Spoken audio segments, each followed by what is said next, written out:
First thing, Biden accuses Trump administration of blocking national security access. Joe Biden says his team has been met with obstruction from leaders at the Pentagon as they prepare for inauguration. Joe Biden has accused Donald Trump of blocking his access to national security information, saying that his security team has been met with obstruction from political leaders at the Pentagon. The president-elect warned that he and his team just aren't getting all of the information that we need in key national security areas, describing it as nothing short of irresponsibility.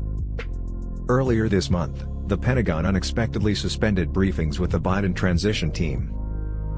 Trump was humiliated yesterday when more than 100 Republicans joined Democrats in the House of Representatives to override his veto of a $741 billion defense bill.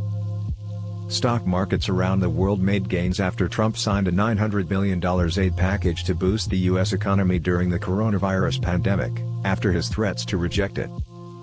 Every one of California's 35 prisons are now battling cases of coronavirus, with almost 9,500 incarcerated people having the virus across the state. In Los Angeles, businesses have come under fire for hosting New Year's Eve events, despite one of 95 residents thought to be contagious with coronavirus.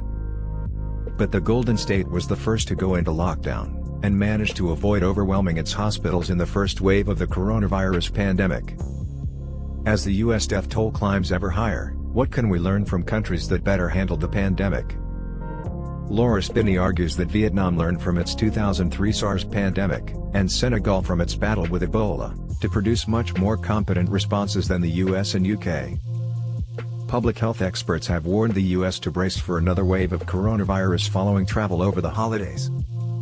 The World Health Organization has warned a larger pandemic could come next, saying that while coronavirus has been very severe, it is not necessarily the big one.